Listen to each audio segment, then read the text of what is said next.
कृष्ण, जिनका नाम सुनते ही मन में प्रेम और चमत्कार की छवि उभरती है, उनके जीवन की एक ऐसी घटना है जो आपको सोचने पर मजबूर कर देगी। यह सिर्फ एक नाम रणछोड़ के पीछे का रहस्य नहीं है, बल्कि उनके बुद्धि और रणनीति का अद्भुत प्रमाण है। नमस्कार दोस्तों, स्वागत है आपका YouTube चैनल तथ्य में। जब कृष्ण ने अपने मामा कंस को मारा तो कंस की पत्नियां, जो मगध के राजा जरासंध की बेटियां थीं, विधवा हो गईं। यह अपमान जरासंध के लिए असहनीय था। उसने प्रतिज्ञा की कि वह यादव वंश को समाप्त कर देगा।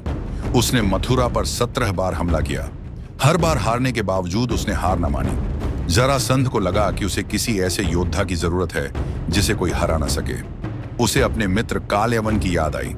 कालयवन, जिसे भगवान शिव का वरदान मिला था कि उसे कोई पराजित नहीं कर सकता, इस कार्य के लिए तैयार हो गया। कृष्ण को मारने की योजना बन चुकी थी।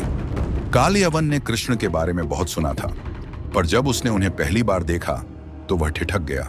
सामने खड़े कृष्ण 4 भुजाओं वाले दिव्य स्वरूप में थे। उनका चेहरा कमल की पंखुड़ियों जैसा सुंदर था।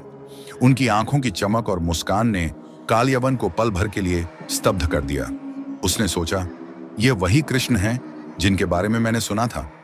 ये तो कहीं अधिक अद्भुत हैं। लेकिन अगले ही पल उसने खुद को संभाला और कृष्ण का पीछा करना शुरू कर दिया। उसने पुकारा, रुको कृष्ण, तुम मुझसे बच नहीं सकते। कृष्ण रुके नहीं। वह पहाड़ियों की ओर भागे। कालयवन ने भी उनकी ओर दौड़ लगा दी। कृष्ण एक गुफा में घुस गए। कालयवन ने सोचा कि कृष्ण अब उसके फंदे में आ चुके हैं। उसने गुफा के भीतर देखा तो वहां एक व्यक्ति गहरी नींद में सो रहा था।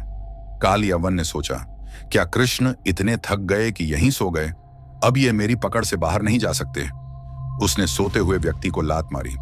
जैसे ही उस व्यक्ति ने अपनी आंखें खोली, गुफा के भीतर तेज प्रकाश फैल गया। वह व्यक्ति राजा मुचुकुंद थे। मुचुकुंद को भगवान ने वरदान दिया था कि जो भी उनकी नींद में बाधा डालेगा, वह उनकी नजरों से भस्म हो जाएगा। कालयवन को इस वरदान का पता नहीं था।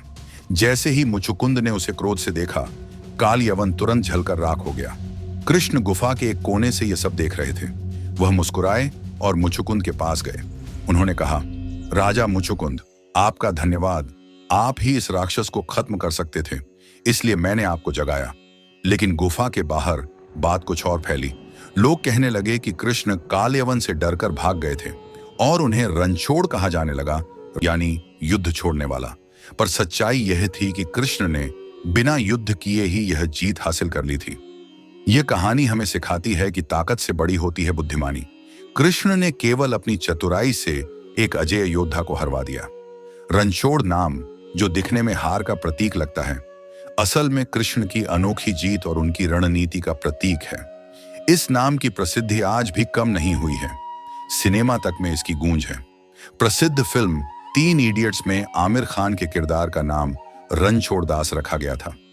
यह नाम उस किरदार के सरल और बुद्धिमान व्यक्तित्व को दर्शाता है। जैसे कृष्ण ने बिना हथियार उठाए विजय प्राप्त की, वैसे ही रणछोड़ दास ने भी अपने जीवन की चुनौतियों का सामना अपने ज्ञान और चतुराई से किया। यह दिखाता है कि कृष्ण की कहानियां केवल धर्म या पौराणिक कथाओं तक सीमित नहीं हैं। वे आज भी हमारे जीवन में सीख का माध्यम बनी हुई हैं। रणछोड़ नाम हमें यह सिखाता है कि असली जीत हमेशा शक्ति से नहीं, बल्कि धैर्य, विवेक और बुद्धिमानी से मिलती है। दोस्तों, अगर आपको आज की वीडियो अच्छी लगी हो तो अपने विचार कमेंट बॉक्स में जरूर लिखें।